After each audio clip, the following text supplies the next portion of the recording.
El amante, Marguerite Duras. Un día ya entrada en años, en el vestíbulo de un edificio público, un hombre se me acercó. Se dio a conocer y me dijo: «La conozco desde siempre. Todo el mundo dice que de joven era usted hermosa».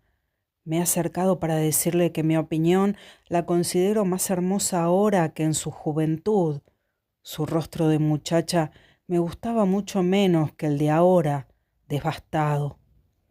Pienso con frecuencia en esta imagen que solo yo sigo viendo y de la que nunca he hablado. Siempre está ahí en el mismo silencio deslumbrante. Es la que más me gusta de mí misma, aquella en la que me reconozco, en la que me fascino. Muy pronto en mi vida fue demasiado tarde. A los 18 años ya era demasiado tarde. Entre los 18 y los 25 años, mi rostro emprendió un camino imprevisto. A los 18 años envejecí. No sé si a todo el mundo le ocurre lo mismo, nunca lo he preguntado. Creo que me han hablado de ese empujón del tiempo que a veces nos alcanza al trasponer los años más jóvenes, más gloriosos de la vida. Ese envejecimiento fue brutal. Vi cómo se apoderaba de mis rasgos uno a uno, cómo cambiaba la relación que existía entre ellos, cómo agrandaba los ojos, cómo hacía la mirada más triste, la boca más definitiva, cómo grababa la frente con grietas profundas. En lugar de horrorizarme, seguí la evolución de ese envejecimiento con el interés que me hubiera tomado, por ejemplo, por el desarrollo de una lectura. Sabía también que no me equivocaba, que un día aminoraría y emprendería su curso normal. Quienes me conocieron a los 17 años, en la época de mi viaje a Francia, quedaron impresionados al volver a verme 2 años después, a los 19. He conservado aquel nuevo rostro. Ha sido mi rostro. Ha envejecido más, por supuesto, pero relativamente menos de lo que hubiera debido. Tengo un rostro lacerado por arrugas secas, la piel resquebrajada. No se ha deshecho como algunos rostros de rasgos finos, ha conservado los mismos contornos, pero la materia está destruida. Tengo un rostro destruido. Diré más, tengo 15 años y medio. El paso de un transbordador por el Mekong. La imagen persiste durante toda la travesía del río. Tengo 15 años y medio. En ese país las estaciones no existen.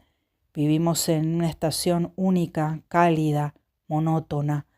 Nos hallamos en la larga zona cálida de la tierra. No hay primavera, no hay renovación.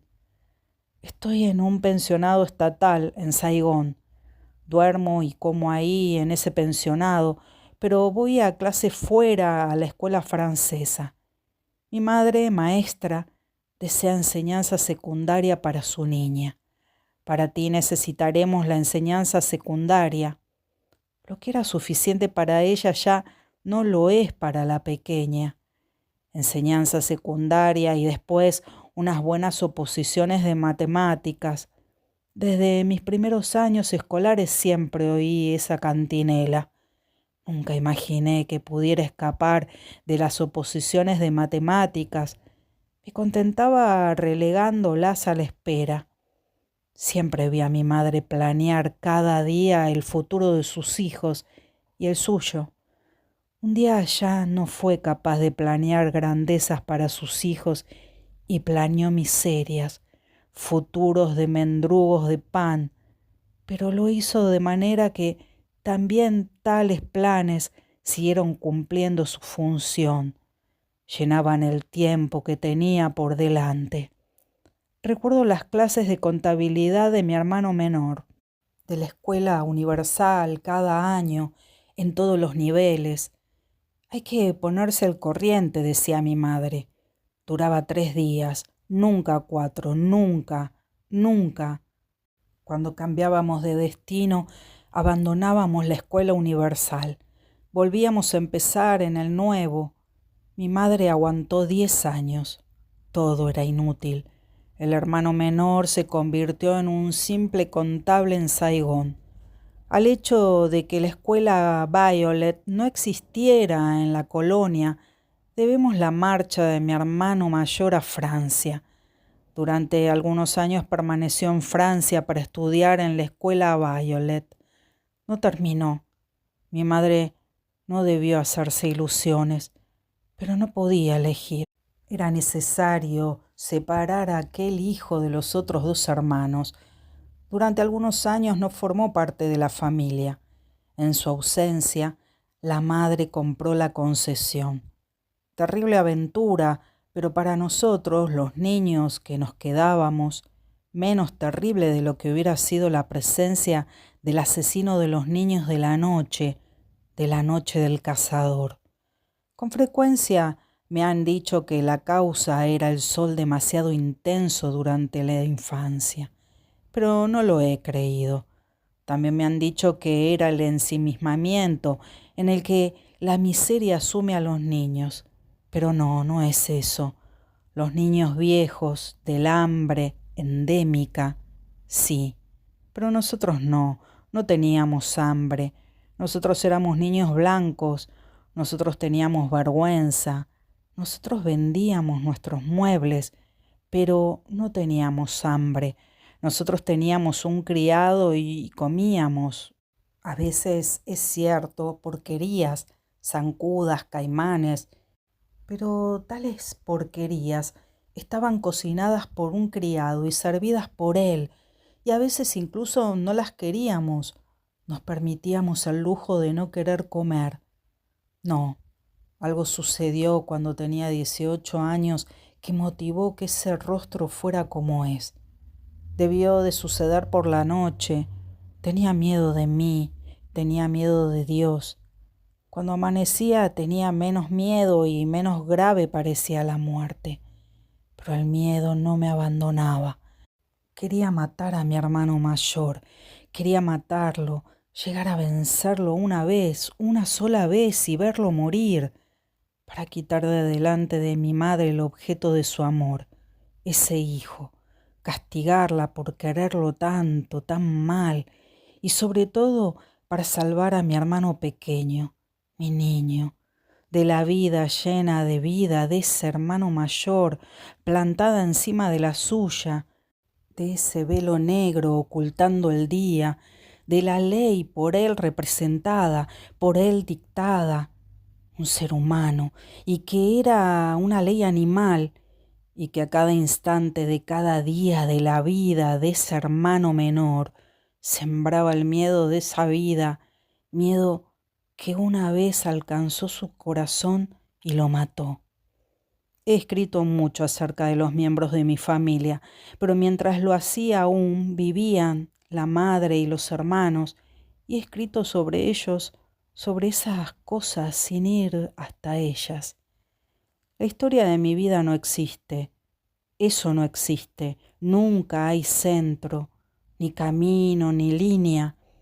Hay vastos pasajes donde se insinúa que alguien hubo. No es cierto, no hubo nadie. Ya he escrito más o menos la historia de una reducida parte de mi juventud.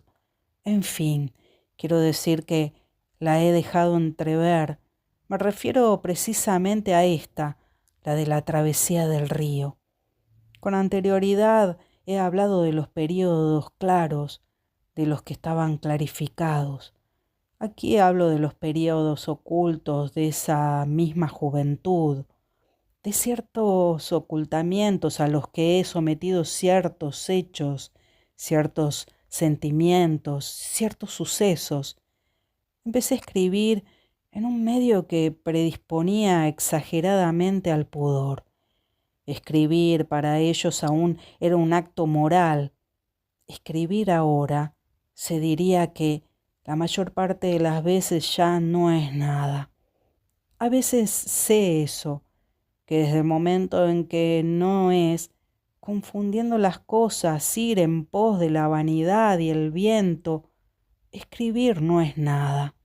Ahora comprendo que muy joven, a los 18 años, a los 15 años, Tenía ese rostro premonitorio del que se me puso luego con el alcohol, a la mitad de mi vida.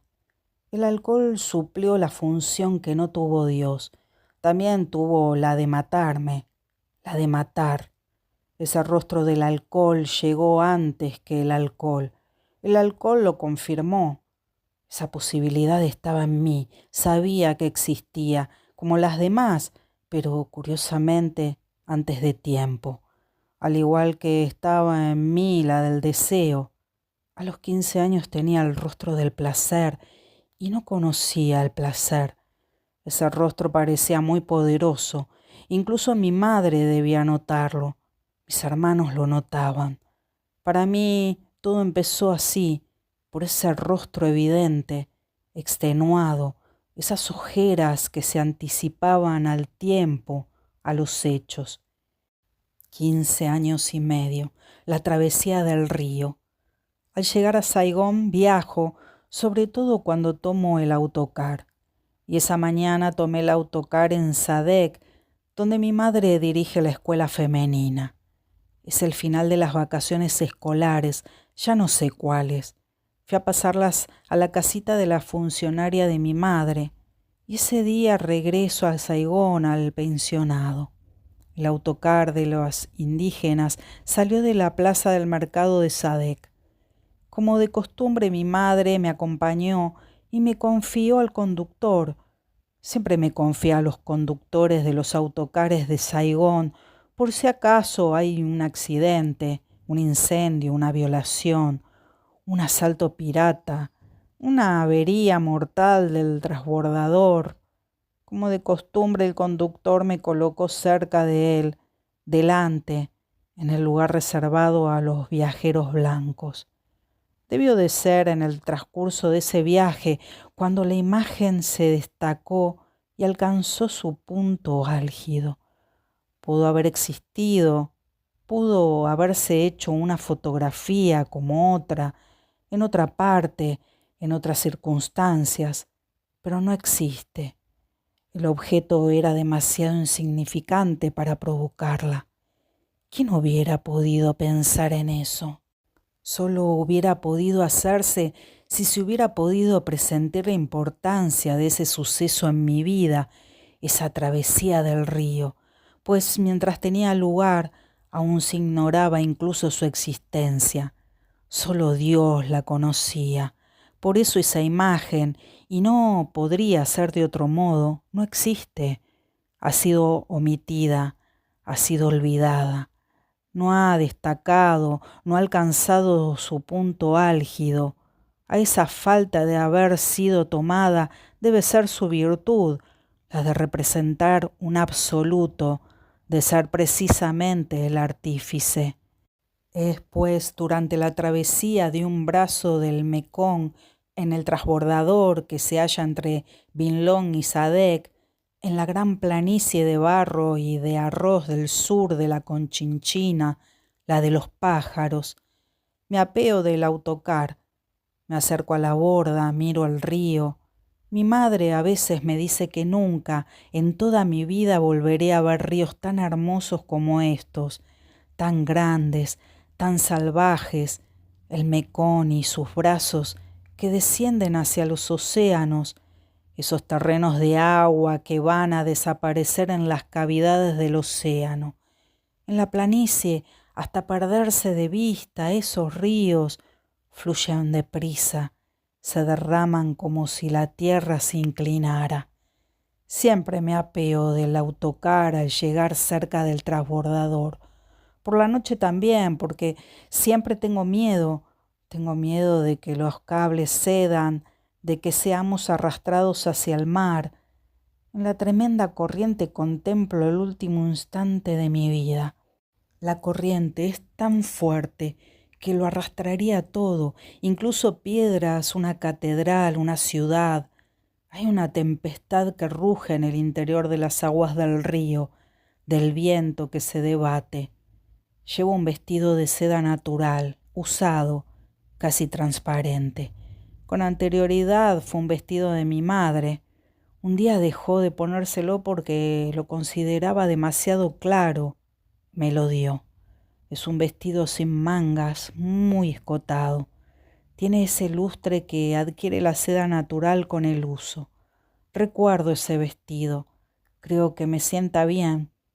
Le puse un cinturón de cuero en la cintura, quizás un cinturón de mis hermanos.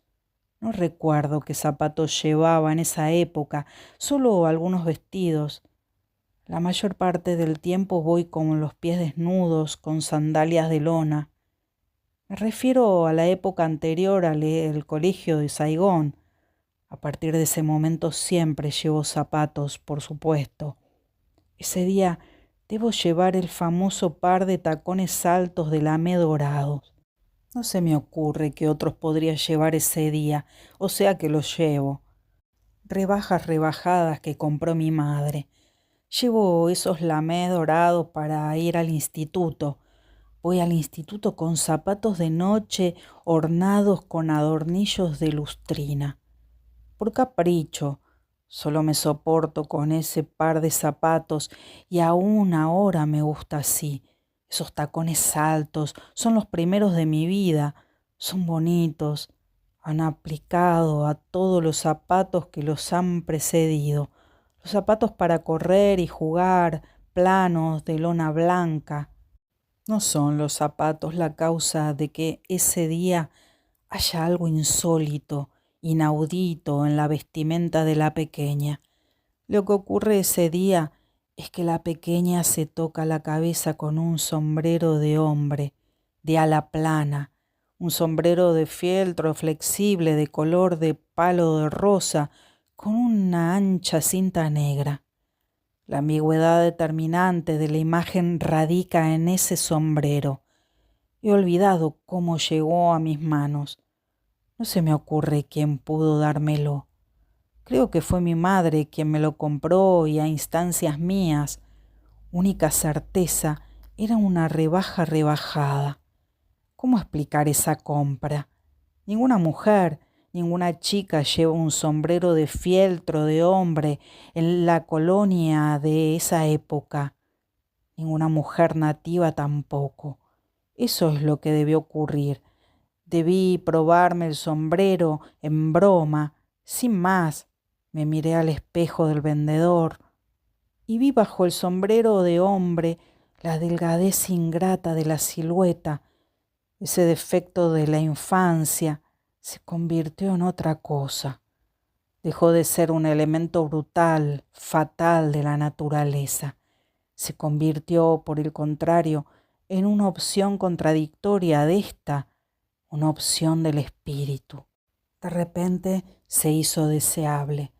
De repente me veo como otra sería vista, fuera, puesta a disposición de todos, puesta a disposición de todas las miradas, puesta en la circulación de las ciudades, de las carreteras, del deseo. Tomo el sombrero. Ya no me separo de él. Tengo eso, ese sombrero que me hace eternamente suya. Ya no lo abandono. Con los zapatos debió suceder lo mismo, pero después del sombrero. No casan con el sombrero, como tampoco el sombrero casa con el cuerpo escuchimizado, pero me gustan. Tampoco los abandono. Voy a todas partes con esos zapatos, ese sombrero, fuera, a todas horas, en cualquier ocasión. Voy por la ciudad. Encontré una fotografía de mi hijo a los 20 años. Está en California con sus amigas Erika y Elizabeth Lennard. Es delgado, tanto que diríase también él, un ugandés blanco.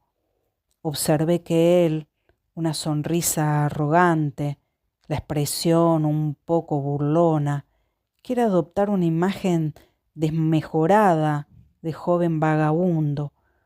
Se gusta así, pobre, con esa pinta de pobre, esa facha de flaco joven.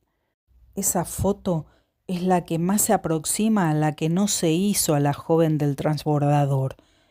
Ella fue quien compró el sombrero rosa de ala plana con una ancha cinta negra. Ella, esa mujer de determinada foto, es mi madre. La reconozco mejor ahí que en fotos más recientes. Es el patio de una casa en el pequeño lago de Hanoi.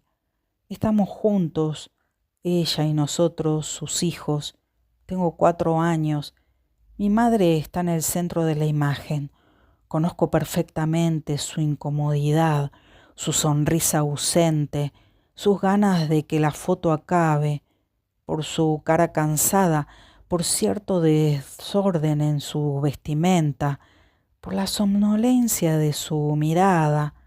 Sé que hace calor, que está agotada, que se aburre, pero es la manera de ir vestidos nosotros, sus hijos, como pobres, donde noto un cierto estado en el que mi madre caía a veces y del que ya a la edad que teníamos en la foto conocíamos las señales precursoras, ese modo precisamente que de repente tenía de no poder lavarnos, de no poder vestirnos y a veces incluso de no poder alimentarnos. Mi madre pasaba cada día por esa tremenda desgana de vivir. A veces duraba, a veces desaparecía con la noche. He tenido la suerte de tener una madre desesperada, por un desespero tan puro que incluso la dicha de vivir, por intensa que fuera, a veces no llegaba a distraerla por completo. Lo que siempre ignoré es la clase de hechos concretos que cada día lo obligaban a abandonarnos de ese modo. Esa vez quizá fuera la tontería que acababa de cometer, esa casa que acababa de comprar, la de la fotografía, que no necesitábamos, y eso cuando mi padre estaba ya muy enfermo, tan a punto de morir, al cabo de pocos meses. ¿Acaso acababa de enterarse que también ella, a su vez, estaba enferma del mismo mal del que él moriría? Las fechas coinciden.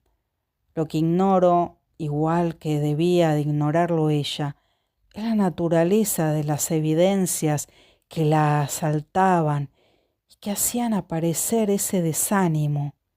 ¿Era la muerte de mi padre ya presente o la del día? El hecho de poner en tela de juicio ese matrimonio, ese marido, esos hijos, o algo más general que todo ese haber. Era diario, de eso estoy segura. Debía de ser brutal. Esa desesperación se manifestaba en un momento dado del día y después seguía la imposibilidad de seguir avanzando o el sueño, a veces nada, otras veces por el contrario, las compras de casas, las mudanzas y a veces también ese humor, solo ese humor, ese abatimiento, a veces una reina, todo cuanto se le pedía, todo cuanto se le ofrecía, la casa en el lago, sin ninguna razón, mi padre ya moribundo, o ese sombrero de ala plana, porque la pequeña lo deseaba tanto, o también esos zapatos de lamé dorados, o nada, o dormir, morir.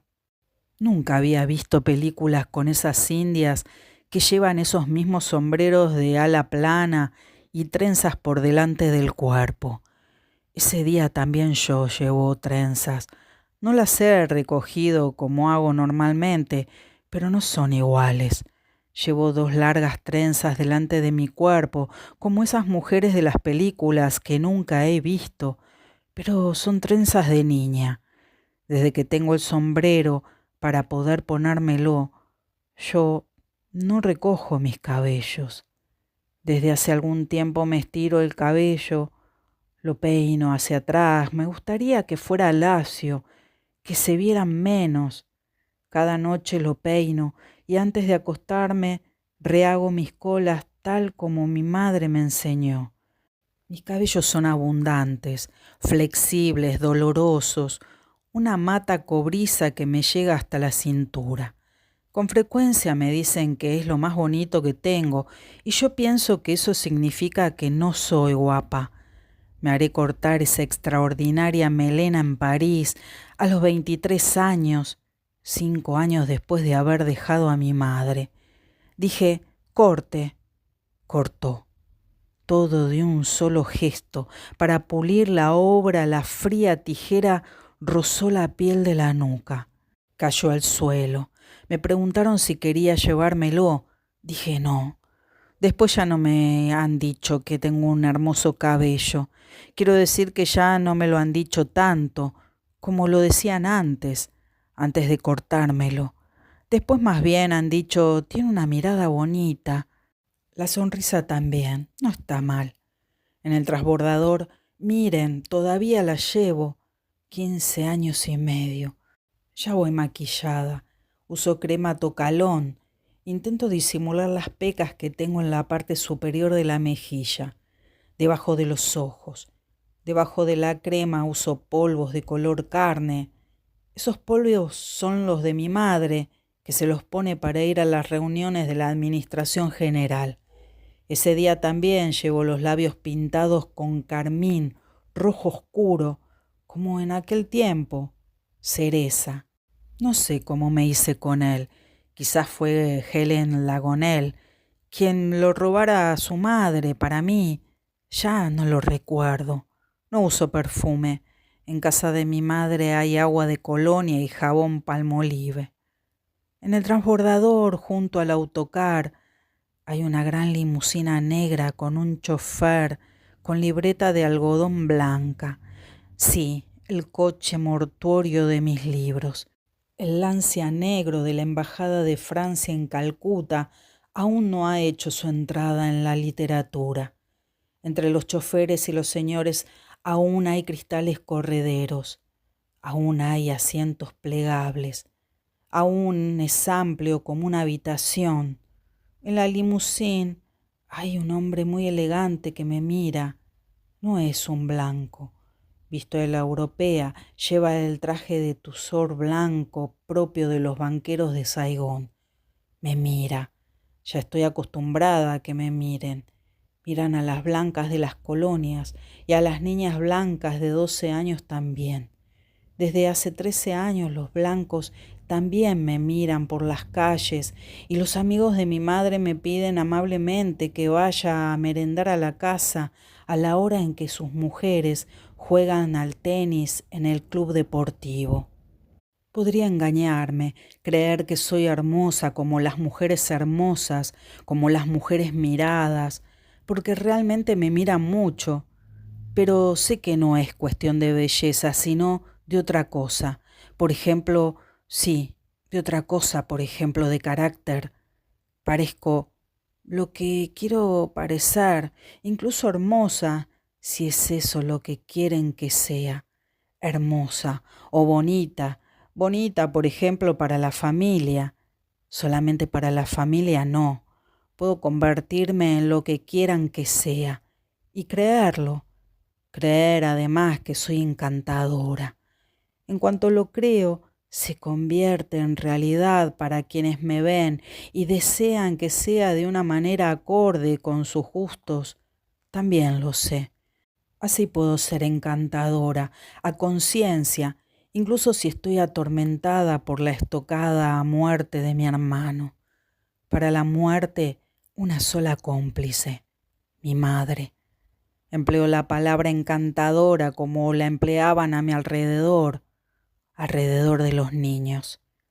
Ya estoy advertida, sé algo, sé que no son los vestidos los que hacen a las mujeres más o menos hermosas, ni los tratamientos de belleza, ni el precio de los postigues, ni la rareza, el precio de los atavíos. Sé que el problema está en otra parte, no sé dónde, solo sé que no está donde las mujeres creen. Miro a las mujeres por las calles de Saigón, en los puestos de la selva. Las hay muy hermosas, muy blancas, prestan gran cuidado a su belleza, aquí sobre todo en los puestos de la selva. No hacen nada, solo se reservan para Europa, los amantes, las vacaciones en Italia, los largos permisos de 6 meses, cada 3 años, durante los que podrán por fin hablar de lo que sucede aquí, de esta existencia colonial tan particular, del servicio de esa gente, de los criados tan perfecto, de la vegetación, de los bailes, de estas quintas blancas, grandes como para perderse en ellas, donde habitan los funcionarios durante sus remotos destinos. Ellas esperan, se visten para nada, se contemplan. En la penumbra de esas quintas se contemplan para más tarde creer vivir una novela. Ya tienen los amplios roperos llenos de vestidos con los que no saben qué hacer, coleccionados como el tiempo, la larga sucesión de días de espera. Algunas se vuelven locas, algunas son abandonadas por una joven criada que se calla. Abandonadas. Se oye como la palabra las alcanza, el ruido que hace, el ruido de la bofetada que da. Algunas se matan. Ese faltar de las mujeres a sí mismas, ejercido por ellas mismas, siempre lo he considerado un error. No se trata de atraer al deseo. Estaba en quien lo provocaba o no existía. Existía ya desde la primera mirada o no había existido nunca. Era el entendimiento inmediato de la relación sexual o no era nada. Eso también lo sabía antes del experimento. Solo Helen Lagonel escapaba a la ley del error, rezagada en la infancia. Durante mucho tiempo no tengo vestidos propios. Mis vestidos son una especie de saco. Están hechos con viejos vestidos de mi madre, que son a su vez una especie de sacos, excepto los que mi madre ha hecho hacerme por do. Es la criada que nunca abandonará a mi madre, ni siquiera cuando ésta regrese a Francia, ni cuando mi hermano mayor intente violarla en la casa del funcionario de Sadek, ni cuando no cobre.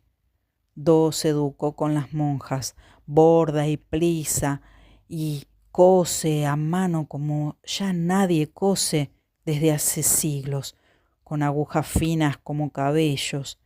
Como borda, mi madre le ha hecho bordar sábanas, como plisa. Mi madre le hace hacerme vestidos con pliegues, vestidos con volantes.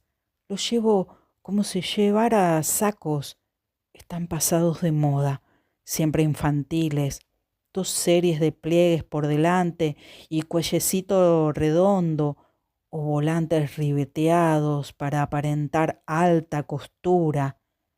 Llevo esos vestidos al igual que si fueran sacos con cinturones que los deforman. Entonces se estilizan. 15 años y medio. El cuerpo es delgado, casi enclenque, los senos aún de niña, maquillada de rosa pálida y de rojo. Y además esa vestimenta que podría provocar la risa, pero de la que nadie se ríe. Sé perfectamente que todo está ahí, y nada ha ocurrido aún. Lo veo en los ojos, todo está ya en los ojos. Quiero escribir, ya se lo he dicho a mi madre. Lo que quiero hacer es escribir. La primera vez, ninguna respuesta. Y luego ella pregunta, ¿escribir qué? Digo libros, novelas. Dice con dureza, después de las oposiciones de matemática, ni siquiera escribes. Eso no me importa. Está en contra. Escribir no tiene mérito, no es un trabajo, es un cuento. Más tarde me dirá una fantasía infantil. La pequeña del sombrero de fieltro aparece a la luz fangosa del río, sola en el puente del transbordador, acodada en la borda. El sombrero de hombre colorea de rosa toda la escena. Es el único color. Bajo el sol brumoso del río, el sol del calor, las orillas se difuminan, el río parece juntarse con el horizonte. El río fluye sordamente, no hace ningún ruido, la sangre en el cuerpo. Fuera del agua no hace viento, el motor del transbordador, el único ruido de la escena, el de un viejo motor descuajeringado con las bielas fundidas. De vez en cuando, a ligeras ráfagas, rumor de voces. Y después los ladridos de los perros llegan de todas partes, de detrás de las nieblas, de todos los pueblos. La pequeña conoce al barquero desde que era niña. El barquero le sonríe y le pregunta por la directora.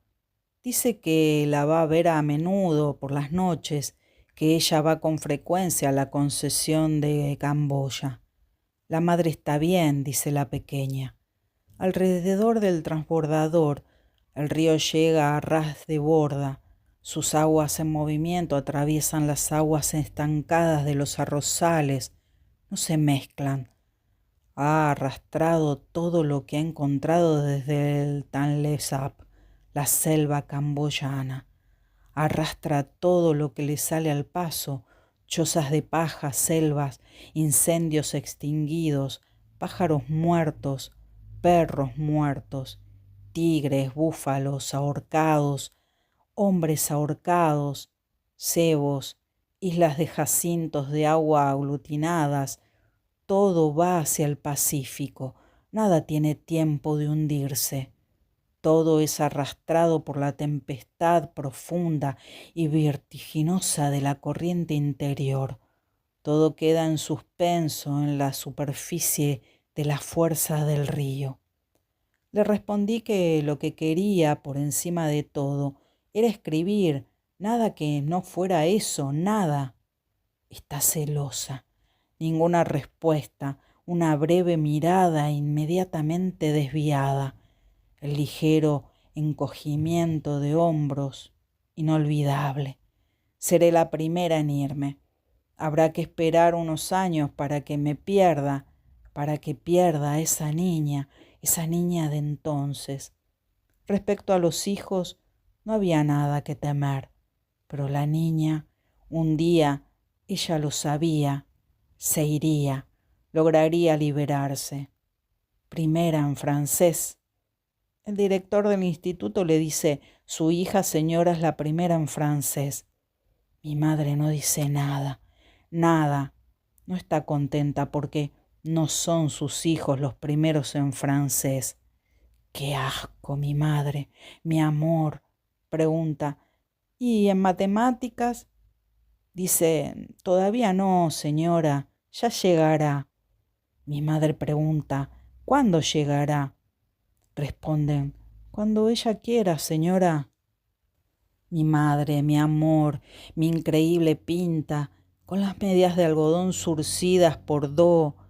En los trópicos sigue creyendo que hay que ponerse medias para ser la señora directora de la escuela, vestidos lamentables, deformados, remendados por do. Acaba aún de llegar de su granja picarda, poblada de primas. Lo usa todo hasta el final. Cree que es necesario ganárselos. Sus zapatos están gastados. Camina de través con un gran esfuerzo, los cabellos tirantes y ceñidos en un moño de china. Nos avergüenza, me avergüenza en la calle delante del instituto. Cuando llega en su B12 delante del instituto, todo el mundo la mira. Ella no se da cuenta de nada, nunca. Está para encerrar, para apalizar, para matar. Me mira, dice, quizá tú te salgas de eso. Día y noche la idea fija.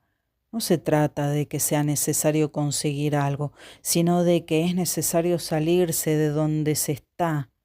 Cuando mi madre se recupera, cuando sale de la desesperación, descubre el sombrero de hombre y los lames dorados. Me pregunta, ¿qué es eso? Digo que nada. Me mira, le gusta, sonríe. No está mal, dice. No te sientas mal. Eso es otra cosa. No pregunta si lo ha comprado ella, sabe que ha sido ella.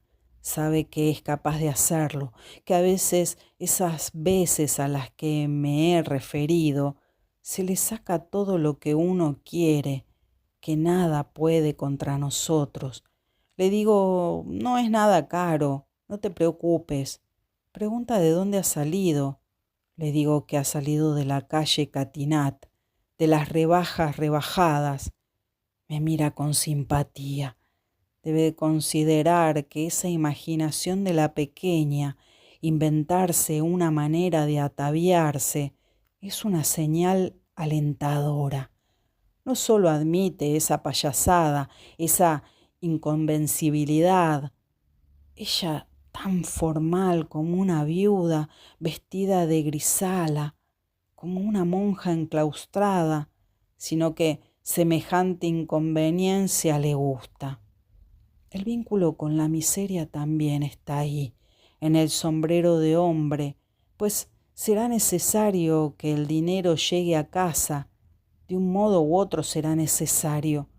Alrededor de la madre, el desierto, los hijos, el desierto, no harán nada, las tierras salubres tampoco.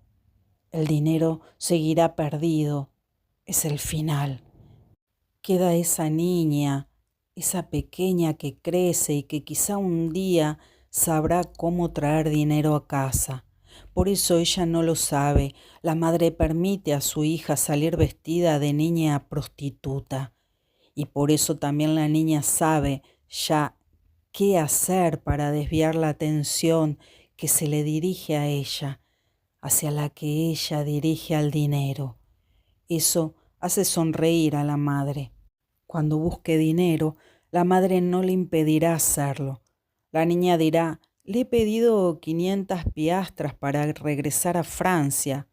La madre dirá que está bien, que es lo que se necesita para instalarse en París. Dirá, basta con 500.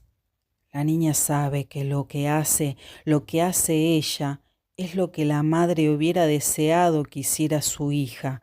Si se hubiera atrevido, si hubiera tenido fuerzas para eso, si el daño que hacía al pensarlo no estuviera presente cada día, extenuante. En las historias de mis libros que se remontan a la infancia, de repente ya no sé de qué he evitado hablar, de qué he hablado.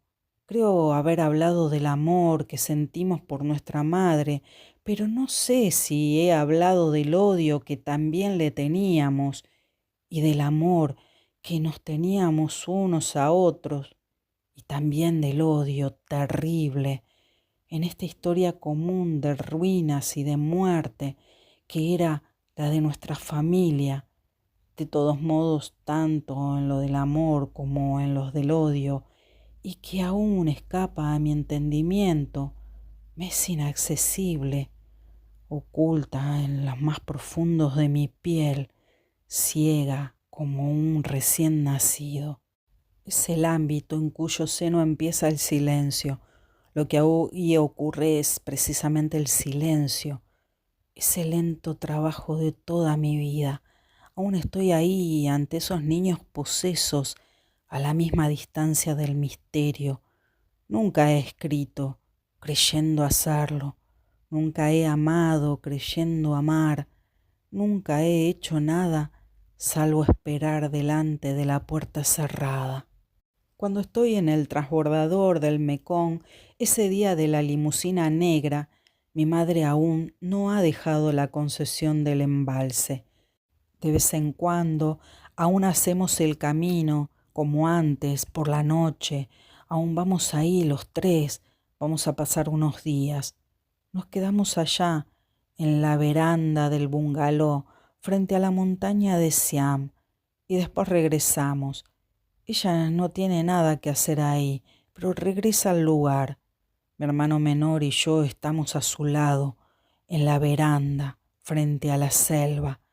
Ahora somos demasiados mayores, ya no nos bañamos en el río, no vamos a la casa de la pantera negra en las ciénagas de las desembocaduras, ya no vamos a la selva ni a los pueblos de los pimentales.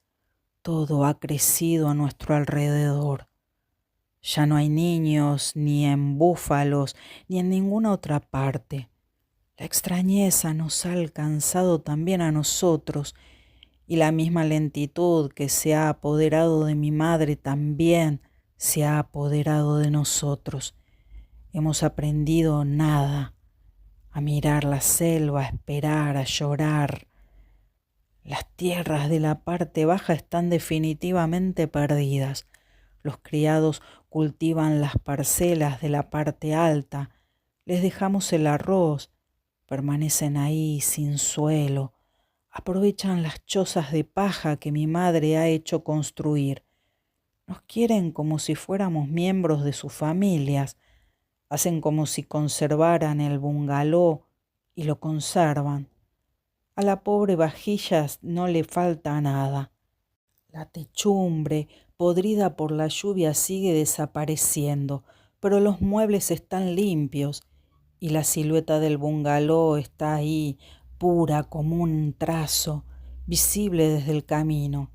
Las puertas se abren cada día para que el viento entre y seque la madera, y por la noche se cierran a los perros vagabundos, a los contrabandistas de la montaña.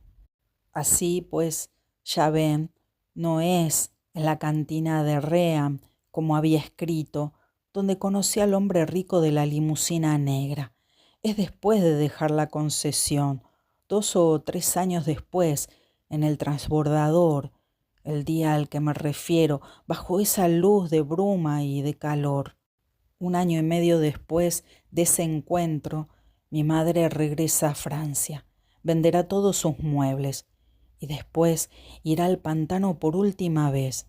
Se sentará a la veranda frente al poniente, miraremos hacia el Siam una vez más, una última vez, nunca prolongada, porque aunque volverá a salir de Francia cuando cambie de opinión y regrese otra vez a Indochina para retirarse en Saigón, ya nunca más estará delante de esa montaña, de ese cielo amarillo y verde, por encima de esa selva. Sí, lo que decía ya tarde en su vida volvió a empezar. Hizo una escuela de lengua francesa, la nueva escuela francesa, que le permitirá pagar una parte de mis estudios y mantener a su hijo mayor mientras ella viva. El hermano menor murió de una bronconeumonía en 3 días. El corazón no resistió. Fue entonces cuando dejé a mi madre. Durante la ocupación japonesa, aquel día todo terminó. Nunca le pregunté nada acerca de nuestra infancia, acerca de ella. Para mí murió de la muerte de mi hermano pequeño, igual que mi hermano mayor. No superé el horror que de repente me inspiraron. Ya no me importan. Después de aquel día no supe más de ellos. Todavía no sé cómo consiguió pagar sus deudas a los Chetif. Un día dejaron de vivir. Los veo. Están sentados en la salita de Sadek, vestidos con tarrapos blancos. Permanecen ahí sin una palabra, meses, años. Se oye a mi madre que llora y los insulta. Está en su habitación, no quiere salir, grita que la dejen. Están sordos, tranquilos, sonrientes, se quedan. Y después un día se acabó. Ahora la madre y los 2 hermanos están muertos. También para los recuerdos es demasiado tarde. Ahora ya no les quiero. No sé si los quise. Los abandoné. Ya no guardo en mi mente el perfume de su piel, ni en mis ojos el color de sus ojos. Ya no me acuerdo de la voz, salvo a veces la de la dulzura con la fatiga de la noche. Ya no oigo la risa, ni los gritos. Se acabó. Ya no los recuerdo. Por eso ahora escribo tan fácilmente sobre ella, tan largo, tan tendido. Se ha convertido en escritura corriente. Esa mujer debió permanecer en Saigón desde 1932 a 1949. En diciembre de 1942 murió mi hermano menor. Ella ya no puede moverse por ninguna parte. Todavía está allá, cerca de la tumba, dice. Y después terminó por regresar a Francia. Cuando volvimos a vernos, mi hijo tenía 2 años. Era demasiado tarde para encontrarnos. Lo comprendimos desde la primera mirada. Ya no había nada que reencontrar. Salvo con el hijo mayor, para el resto era el final. Fue a vivir y a morir en el falso castillo de Luis XIV. Vivía con Do. Todavía tiene miedo por la noche. Había comprado un fusil. Do montaba guardia en las habitaciones abuhardilladas del último piso del castillo. También había comprado una propiedad cerca de Amboise para su hijo mayor. Había bosques. Hizo talar los bosques. Fue a jugarse el dinero a un club de baccarat en París. Se perdieron los bosques en una noche. El momento en que el recuerdo se doblega de repente, el momento en que mi hermano mayor quizá me hace saltar las lágrimas, es después de la pérdida del dinero de esos bosques. Lo único que sé es que lo encuentran acostado en el coche, en Montparnasse, delante de la Couplée, que quiere morir. Después ya no sé nada. Lo que ella, mi madre, hizo con el castillo es inimaginable. Siempre para el hijo mayor que no sabe, él, ese niño de 50 años, ganar dinero. La madre compra incubadoras eléctricas, las instala en el gran salón de la parte baja. Tiene 600 polluelos de golpe, 40 metros cuadrados de polluelos. Se había equivocado en el manejo de los infrarrojos. Ningún polluelo consigue alimentarse. Los 600 polluelos tienen un pico que no encaja, no cierra, revientan de hambre. La madre no empezará de nuevo. Estuve en el castillo durante el nacimiento de los polluelos. Era fiesta. A continuación, el pestazo de los polluelos muertos y el de su comida es tal que no puedo comer en el castillo de mi madre sin vomitar. Muere entre Do y aquel a quien llama su hijo en su enorme habitación del primer piso, la habitación donde hacía dormir a los corderos, de 4 a 6 corderos alrededor de su cama durante las heladas, durante varios inviernos, los últimos.